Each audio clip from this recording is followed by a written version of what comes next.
Hi golfers, Rob Cheney here from GOLFTEC Singapore. Welcome to another video. In today's video we are going to discuss a problem that plagues a huge majority of golfers, and that is slicing the driver.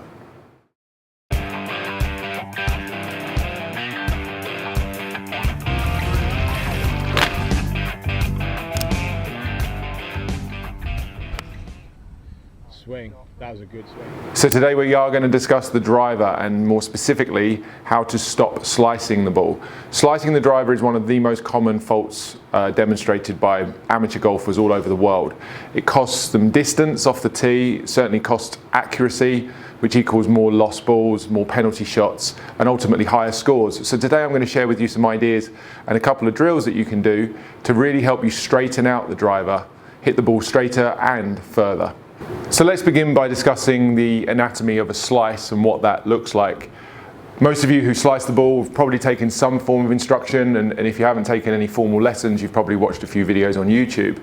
You should be familiar with some of the concepts that create a slice, which for a right-handed golfer is a ball that curves to the right.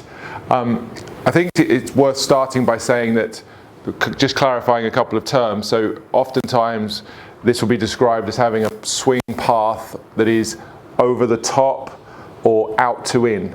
These are descriptions of how the club path is moving down towards the ball, and ultimately then how the golf club is traveling throughout the impact interval. So out to in would be a club head that is traveling from outside of the golf ball, making contact and then swinging excessively on the inside on the follow through.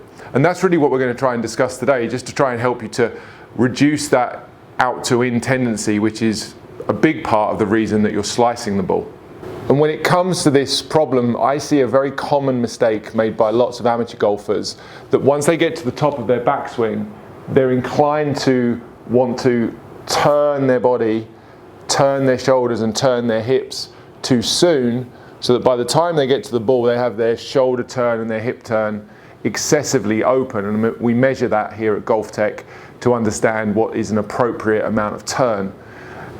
I think that sometimes from the top of the swing, golfers are looking to add some power to their stroke, and they feel like using this upper body, using their torso, shoulders and using their hips can add some power, but what it does is it throws the club head excessively out towards the ball, starts to create a steeper downswing, and ultimately one that then swings across the ball and causes a slice. There's been a lot of talk on the internet over the last couple of years about the idea of opening the turns on the downswing as a mechanism for automatically shallowing the shaft.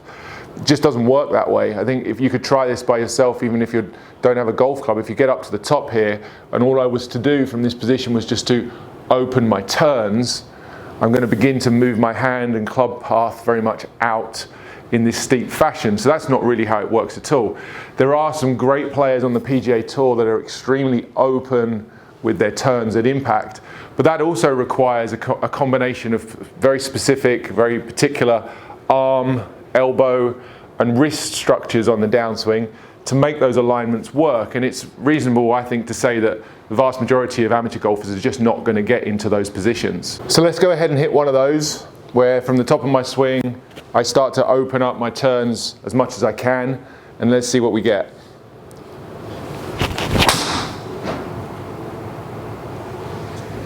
Certainly some left to right shape on that. I actually ended up striking it reasonably well, and some of my out to in created the spin to the right, but I also managed to start the ball a little bit to the left. So that'll be a familiar shape to many of you who slice the ball. That's one of the better ones. The strike there was pretty solid, but the path was 11 degrees out to in, and that's excessive. There's only so long you're going to get away with that for. And at the same time, even if I get away with it, I'm dramatically reducing my potential distance that I can hit the ball. So let's start discussing some ideas about how we can remove and reduce that slice. If I started this by saying that many golfers are making the mistake of opening their turns too soon on the downswing, the opposite of that would be to feel like you keep your turns closed for much longer as you start the downswing. There's actually some really nice footage last week of Bryson DeChambeau practicing this feel, where he makes a backswing, turns his chest away from the target, and then rehearses starting down with his arms only. So he gets to the top and starts to feel like the club comes down independently, if you like, of any rotation at all to begin with. That's the sort of extreme version of a drill that he's doing, and there's footage of other great golfers over the years practicing that. There's Tommy Fleetwood and also Justin Rose talking about doing that exact same drill. Basically, I'm feeling like my left arm is dropping down my chest as I stay closed to the target. That does a couple of things for me. It helps my rhythm, it keeps me very patient off the top of the backswing, and also it helps me keep a little bit of lag and a little bit of angle as I come down into the ball. One of my faults is when I get a little bit quick and I unwind too early, and when that happens I have to hit the brakes essentially and wait for the club to fall into the hitting zone, and hence I have to time impact so much more, and I end up actually losing the face through impact. But when I make this move, and I really wait for it, now I put myself in a position where I have to turn very aggressively through impact. So I can pivot much faster, much harder, much more powerfully, and that actually stabilizes the face through the hitting area. So if the best players in the world are using a drill like this to help them balance out the extremes of some of this opening up too soon move, then it's probably fair to suggest that you're going to benefit from it too. So what you're going to do is you're going to go up to the top of the swing, and from the top here you're going to keep your turns, which specifically I'm referring to your shoulders and your hips. You're going to keep those effectively closed to the target as they are right now. My shoulders around 90 degrees closed, my hips around 45. If I was to maintain that relationship and just swing my arms down towards the ground, almost feeling like I'm going to hit the club, hit the ground back behind me, that's going to certainly encourage the path of the swing to start to become much more into out. And in this example, this would actually be an extreme case. But remember, when you're slicing the ball, you're already too much out to in. So feeling some extreme into out is really going to help. By the time I do manage to get the club somewhere near the ball doing this drill, I can still feel like my shoulders are slightly closed. That won't necessarily be the reality of impact when you hit a ball, but again, it's a feeling that we're trying to exaggerate to help you develop the right blend and to overcome the extreme of your other movement. Once you've done this a few times in practice, just doing some arm lowering, you can then start to chip some balls out there with the driver, keeping your turns closed and staying much more back with your turns and closed with your turns in the finish. Up to the top, arms down, and hit one. Not too surprisingly, that's going to start curving to the left. It's kind of the expectation. It's what I wanted it to do. It's actually gone further than the slice that I hit when I was swinging at full speed. That was very much sort of a half speed type drill swing. And I'd encourage you to do that first. You really want to start seeing the balls hook to the left as a right-handed golfer, rather than just simply reducing your slice. The path on that one when I did the drill was 6.2 degrees into out, which is starting to massively shift the path from where it was. If you remember, it was 11 degrees out to in. So that's an 17 or 18 degree difference in the direction that that club's traveling. And it's important to note that you should do this slowly to begin with. If you're just trying to do this at full speed, you really are going to find that your old pattern wants to return very, very quickly.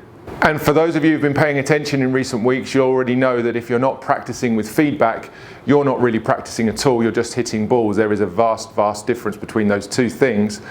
I've just placed the Tour Striker plane station here behind me with a foam noodle set at an angle, and it's going to act as feedback for me and ultimately feedback for you if you're using it at the driving range to make sure that you're conforming to this new swing path. Up to the top, arms down. Club's going to travel underneath that noodle quite nicely. The old pattern, not so much. You just start to open up, swing down too steeply, start to make contact with the noodle. So taking this drill a step further, rather than it just being a very slow dry drill or even just a slow punch drill like I just did, you're now going to take this forward and make full swings, trying to stay under the noodle.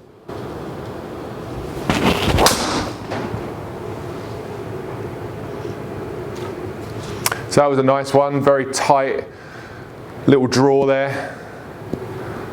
Tiny amount of curve from right to left, very straight shot, 275, pretty much straight down the middle. That would be much more my standard stock kind of driver swing. Felt reasonably neutral to me. I'd imagine the path was a little bit into out. There you go, 3.2 degrees into out. So that's a very nice amount of into out swing path if you wanted to be fairly accurate, long, and start to draw the ball rather than curve the ball off to the right. One extra little cheat drill that you can do here that I love to add to my swing and to a lot of my students is to have the right foot pulled back a lot more at setup. People argue or worry that that might mean they're not aiming straight. Trust me, if you're slicing the ball into the woods 3 or 4 times around, your aiming straight isn't working out particularly well for you. So pulling your right foot back helps to keep your right hip and to an extent your entire right side further back and delay how fast it moves forwards. So we're trying to delay the opening of the turns. Having the right foot pulled back and turned out can really help. I did a video about this previously a few months back. So I often play like this where I need to really feel like I'm going to hit a high draw. I'll pull my right foot further back, and that usually results in my swing path being a little bit more into out, helping me to curve the ball from right to left.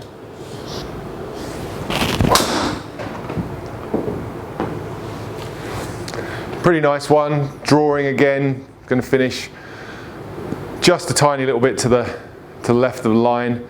My expectation there is that the swing path is just a little bit more into out than the previous one, and that would help me to draw the ball. I'd be pretty confident that the ball was going to draw from right to left. That was a 6 degree into out swing path, and 6 degrees is about double where the first one was. So you can use this little cheat, this little trick of pulling your foot further back and turning it out a little bit more to slow down your turns and ultimately increase the likelihood of you swinging more into out, or even equally as good for many of you slicers out there, less out to in. Both of those would be extremely beneficial for your golf. Guys, that's it for today. Thanks for watching as always. If you found the video useful, please let us know in the comment section down below. Equally, if you've been a slicer and found another way to improve your slice or even turn it into a draw, post those comments in the section down below as well. It does help the other subscribers to see if there's other ways that we can learn to reduce our slice and ultimately enjoy the game a lot more. My final thought on this week is to tell you to go and practice your driver more often. It's one of the things I see people neglecting because maybe they're not very good at it and they don't really want to start spraying the ball all over the driving range, and often they're spending a lot of time hitting a club that's a little bit more comfortable for them, like a 7-iron or something like that. The driver is such an important club. It can give you a massive advantage. If you can learn to hit it straighter, keep it away from trouble and stop taking those penalty shots, add distance through drills like this one that I've shared with you today, it can massively improve your golf, your score, your handicap, and your overall enjoyment. So do me a favor, practice with the driver more this week than you normally would, and let me know how you get on. Thanks again for your company this week. If you did like the video, please give it a thumbs up. If you're not already subscribed, please do join the channel and the community, and I look forward to speaking with you with a new video very soon.